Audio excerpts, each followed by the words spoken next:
तो आदाब, नमस्कार, गुड इवनिंग, सत श्री अकाल। एक बार फिर आप तमाम लोगों का स्वागत है क्राइम तक की कहानी की इस एपिसोड में। उम्मीद है पूरी बातें हैं आज की कहानी के ऊपर। ना मालूम अब तक कितने सीरियल किलर की आपको कहानी सुना चुका हूं। हर सीरियल किलर की कहानी बड़ी अजीब अजीब होती है, मकसद मोटिव अजीब होता है। लेकिन एक शख्स जिसको उसकी बीवी से धोखा मिला, बीवी ने उसे धोखा दिया और ये बात उसके दिल में घर कर गई। ऐसे बहुत सारी चीज़ें होते हैं, रास्ते होते हैं जिससे फिर आदमी इससे उबर जाता है, निकल जाता है। लेकिन उसने ऐसा नहीं किया। जो बीवी ने उसे धोखा दिया, बदले में उसने तय किया कि वो उन औरतों को धोखा देगा, मतलब कत्ल करेगा जो दूसरों की बीवियां हैं, ताकि यह एहसास हो उनको कि धोखा देने का अंजाम क्या होता है। तो एक शख्स जिसको अपनी बीवी ने धोखा दिया, उसे छोड़कर किसी और के साथ भाग गई, उसका बदला लेने के लिए उसने एक एक कर 18 औरतों के कत्ल किए। यह कहानी का एक पहलू है। दूसरा पहलू है जो हमारी कानून व्यवस्था पर सवाल उठाता है। इसमें से जब उसने 11 कत्ल किए तब पुलिस ने उसे पकड़ लिया। पकड़ने के बाद मुकदमा चला, अदालत में कार्रवाई शुरू हुई। इस दौरान में उसे उम्र कैद की सजा भी सुना दी गई, जेल में डाल दिया गया। जेल में रहते हुए अचानक उसकी तबीयत खराब होती है, फिर उसे हॉस्पिटल में शिफ्ट कर दिया जाता है। उसके दिमागी हालत की भी इलाज किया जाता है। लेकिन हॉस्पिटल में जाने के बाद वो वहां से भाग जाता है, फिर बाहर आता है। बाहर आने के बाद इस बार वो 5 कत्ल और करता है। 11 कत्ल में उम्र कैद की सजा हुई। सोचिए, उम्र कैद की सजा, और वो शख्स वापस जेल से बाहर आता है, भागता है, फिर 5 औरतों को मारता है। इसके बाद फिर पकड़ा जाता है, फिर वापस जेल में डाला जाता है। जेल में जाता है, उसके बाद उसे जमानत पर बाहर कर दिया जाता है। अब वो जमानत पर बाहर आता है तीसरी बार और फिर 2 कत्ल करता है। तो 11, 5, 16 और 2, 18, कुल 18 कत्ल एक शख्स के नाम, और वह भी इसी महीने पकड़ा गया। कहानी हैदराबाद की है। हुआ यूं कि जो पिछला साल खत्म हुआ, दिसंबर 30 दिसंबर की बात है। हैदराबाद के जो बंजारा हिल्स के पास एक महिला की लाश मिलती है। चेहरा बुरी तरह से जला हुआ था।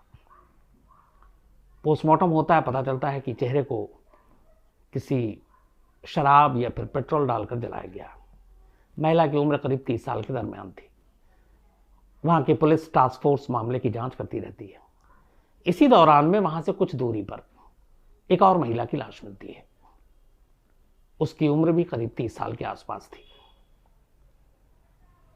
पुलिस अभी दोनों कत्ल को एक साथ जोड़कर नहीं देख रही थी। तफ्तीश चलती रहती है। करीब 18 दिन की जबरदस्त तफ्तीश के बाद, बहुत सारे सीसीटीवी फुटेज खंगालने, कुछ पुराने जो क्रिमिनल हैं उनसे पूछताछ करने के बाद पुलिस को कुछ सुराग मिलता है, और फिर पुलिस एक शख्स को उठाती है जिसकी उम्र करीब 45 साल, नाम रमुलू। जैसे ही पुलिस से रमुलू का आमना सामना होता है तो पुलिस उससे पूछताछ करती है। थोड़ी देर के बाद वो दोनों कत्ले की बात मान लेता है। अभी तक पुलिस को यही मालूम था कि इसने ये 2 कत्ले किए, लेकिन इसकी गिरफ्तारी की खबर हैदराबाद पुलिस के बाकी थानों और लोगों को जब मिलती है और पता चलता है कि गिरफ्तार रमुलू है, उसकी तस्वीर देखते हैं तो वो चौंक उठते हैं। कहते इस शख्स ने तो पहले भी कत्ल किया है। ये तो वो शख्स है जो जेल से भागा हुआ है, फिलहाल बेल पर आया है, और 16 कत्ल इसके नाम है। अब टास्क फोर्स की हवा खराब होती है। इसके बाद पूरे मामले की जांच की जाती है। सारे पुराने फाइल खोले जाते हैं। अदालत से जो बेल मिला, अदालत के रिकॉर्ड निकाले जाते हैं। फिर पता चलता है कि जिस शख्स को 2 कत्ल के इल्ज़ाम में हैदराबाद पुलिस ने गिरफ्तार किया, दरअसल उसके सर पर पहले से ही 16 कत्ल के इल्ज़ाम हैं, जिनमें से 11 कत्ल में उसे ऑलरेडी उम्र कैद की सज़ा हो चुकी है। बाकी के 7 कत्ल में अभी फैसला आना बाकी है, बल्कि 2 कत्ल में तो अभी मुकदमे की शुरुआत भी नहीं हुई। तो पुलिस ये सारी चीज़ों को जब एक साथ जोड़कर देखती है, फिर सिलसिलेवार सारी कहानियां जब जुड़ती हैं, तो पुलिस को पता चलता है कि 2001 में रमुलू नाम के शख्स की शादी होती है। तब उसकी उम्र थी करीब, यंग था एकदम। शादी के बाद वो बड़ा खुश था, लेकिन शादी के कुछ वक्त बीतते हैं, कुछ महीने बीतते हैं, रमुलू को अपनी बीवी पे शक होता है कि उसका किसी और के साथ अफेयर है। दोनों में फिर झगड़ा वगड़ा भी होता है। कुछ दिन के बाद उसकी बीवी भाग जाती है। पता करता है रमुलू तो पता चलता है कि वो उसी शख्स के साथ भागी है जिसके बारे में उसे शक था कि इन दोनों के बीच में कुछ अफेयर है। बीवी का यूं धोखा देकर किसी और के साथ भाग जाना रमुलू के दिल में बैठ जाता है और अब वो बदला लेने की फिराक में होता है। इसके बाद सबसे पहले वो अपनी बीवी से ही बदला लेना चाहता था। एक दिन मौका मिलते ही वो अपनी बीवी का गला दबाता है, उसे मारता है, उसके चेहरे को शराब से जलाता है और मौके से भाग जाता है। कायदे से अगर देखा जाए तो बीवी ने उसे धोखा दिया था, बीवी से उसने बदला लिया, कहानी खत्म हो जानी चाहिए। लेकिन ऐसा होता नहीं। अब उसके दिमाग में आता है कि चूंकि उसकी बीवी ने उसे धोखा दिया तो बहुत सारी और ऐसी औरतें हैं जो अपने शायद पति को धोखा देती हैं, तो और उनके ये एहसास दिलाने के लिए कि धोखे की सज़ा क्या होती है, उसने औरतों का कत्ल करने की एक तैयारी शुरू कर दी। इसके लिए ख़ासतौर पर उसने जगह चुनी ऐसी, उन औरतों को अपना निशाना बनाने की सोची जिनकी उम्र 30 के आसपास, 25, 30, 35 साल, जो वहाँ पे ताड़ी और शराब, जो देसी शराब है, वहाँ की बस्तियों में रहने वाली, वहाँ के उनके जो पति काम करते हैं ऐसे इलाकों में।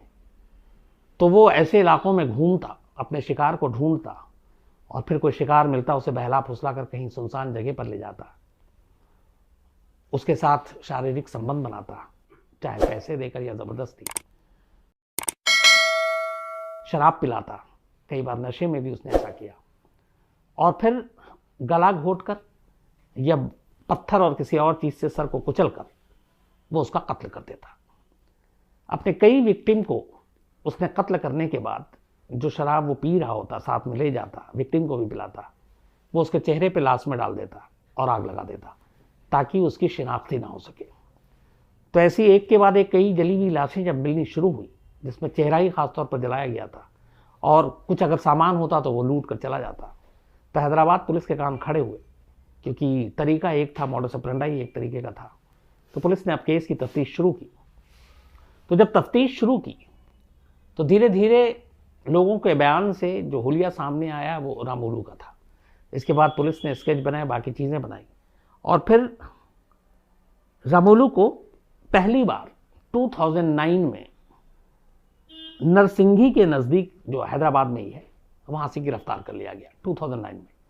2001 से उसने क्राइम करना शुरू किया था, 8 साल तक वो क्राइम करता रहा, लेकिन पहली गिरफ्तारी हुई उसकी 2009 में। और जो गिरफ्तारी हुई आखिरी कत्ल के सिलसिले में, तो जब पुलिस ने उससे पूछताछ की तो उसने फिर अपने सारे जुर्म कबूल कर लिए। उसने कहा कि वो 2001 से अब तक 8 सालों में 11 औरतों का कत्ल कर चुका है और सभी को एक तरीके से मारा, या तो गला घोंटकर या पत्थर से, और फिर उनमें से कुछ को छोड़ दिया क्योंकि उसके पास शराब बची नहीं। जहाँ जहाँ शराब नहीं बची वहाँ वहाँ उसने उन महिलाओं के चेहरे नहीं जलाए, क्योंकि कोई और दूसरी चीज़ थी नहीं उसके पास और वो पेट्रोल और बाकी चीज़ लेकर जाता नहीं था। तो वो कुछ शराब की मात्रा बचा कर रखता था कत्ल करने के बाद चेहरा जलाने के लिए, लेकिन कई बार वो पूरा पी गया तो उसके पास शराब बची नहीं, तो फिर वो बिना चेहरा जलाए हुए मौके से भाग गया। 2009 में रमुलू की गिरफ्तारी होती है। सारे एक एक करके पुलिस उन 11 कत्ल की कड़ियों को जोड़ती है, चार्जशीट अदालत में दाखिल करती है, अदालत में ये मामला पहुंचता है, सुनवाई शुरू होती है। इसके बाद फरवरी 2011, 2 साल के अंदर अंदर हैदराबाद की एक लोकल कोर्ट अपना फैसला सुनाती है और रमुलू को इन 11 औरतों के कत्ल के इल्ज़ाम में उम्र कैद की सज़ा सुना देती है। रमुलू अब जेल चला जाता है। जेल जाने के बाद उसकी तबीयत थोड़ी सी, वो जेल में दिखाता है कि बिगड़ रही है या कुछ है, वो दिमागी हरकत भी उसकी कुछ अजीब सी थी, ऊट पटांग बातें करता था, अजीब हरकत करता था। तो जेल स्टाफ को लगा कि इसकी पता नहीं मेंटल हालत ठीक है कि नहीं, तो इसीलिए उसको फिर एक सरकारी हॉस्पिटल में एडमिट कर दिया गया। वो सरकारी हॉस्पिटल में एडमिट जब हुआ तो 2011 फरवरी में उसे उम्र कैद की सज़ा सुनाई गई और 30 दिसंबर बल्कि 2011 30 दिसंबर 2011 को हॉस्पिटल में इलाज के दौरान वो 5 और कैदियों के साथ उस सरकारी हॉस्पिटल से भाग गया। पुलिस की तमाम सुरक्षा के बावजूद उसे काफ़ी ढूंढा गया, इधर उधर पुलिस की टीम गई, हाथ पैर भी फूले हुए थे। 11 कत्ल, 11 औरतों का कातिल, और इस तरीके से भाग जाना मतलब बाकी औरतों की सुरक्षा के लिए खतरा था, तो उसको पकड़ना बहुत ज़रूरी था। पुलिस उसके पीछे लगी रही लगातार, लेकिन वो पुलिस को चकमा देकर भागता रहा। आखिरकार मई 2013 मतलब दिसंबर 2011 में वो भागा।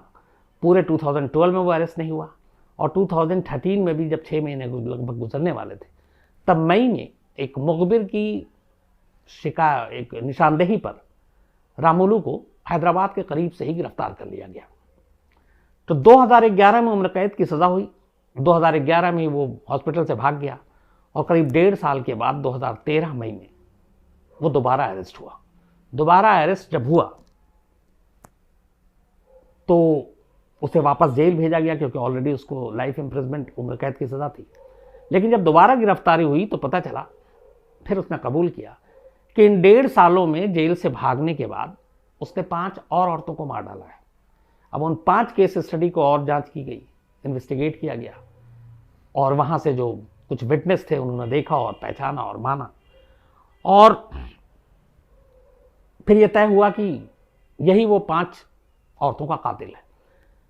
तो 9 तक जिसने 2009 तक 11 औरतों को मारा था, 11 में वो जेल से भागता है, 13 में पकड़ा जाता है, और इन 1.5 साल में 5 औरतों को वो और मार डाल देता है। तो अब ये 16 टोटल अब तक उसके ऊपर ये सारे केस आ गए। ये जो बाकी के 5 थे, अब ये मामला नए सिरे से मुकदमा शुरू हुआ। 2013 का ये मामला था और ये चलता रहा। इसी दौरान में उम्र कैद के फैसले के खिलाफ ये हाई कोर्ट में पहुंच जाता है, और हाई कोर्ट में अपील करता है कि उसके खिलाफ पुख्ता सबूत नहीं है, निचली अदालत के जो फैसले हैं वो गलत है, कोई सबसे अहम विटनेस भी इस केस में नहीं है, तो इसलिए उसको बरी कर दिया जाए। 2020 में मामला ये हाई कोर्ट में चल रहा था, और हाई कोर्ट किसी ग्राउंड पर रामुलू को जमानत दे देती है।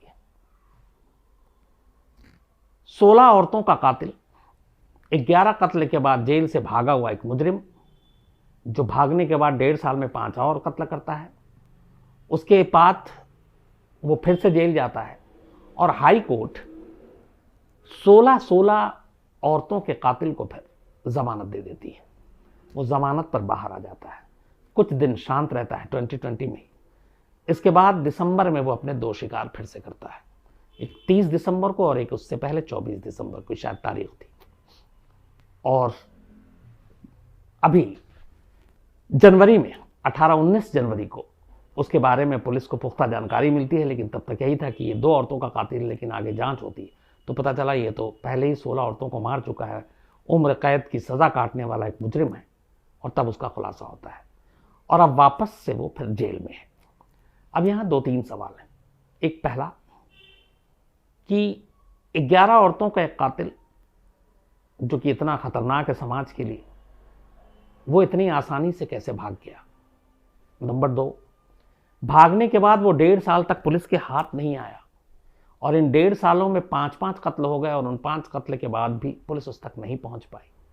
3, अब 16 कत्ल करने के बाद भी वो जमानत पा जाता है और बाहर आ जाता है, और फिर 2 और मासूम औरतों की जान ले लेता है। तो कहीं ना कहीं ये पूरी पुलिस, अपनी जुडिशियल सिस्टम, इसके ऊपर भी एक सवाल उठता है कि ऐसे खूंखार, ऐसे खौफनाक कातिल को, सीरियल किलर को कैसे जमानत मिल जाती है, कैसे वो जेल से भाग जाता है, कैसे वो पुलिस को गुमराह करता है, और कैसे 18-18 जिंदगियां ले लेता है। रामुलू की कहानी सबक है, बल्कि एक केस स्टडी भी है, कैसे सीरियल किलर के साथ कैसे पेश आना चाहिए, कितनी सख्ती होनी चाहिए, उसकी वो भाग न सके इसके लिए कितनी निगरानी हो चाहिए। ये बातें जो है, ये इस केस से हमें सीखने को मिलता है।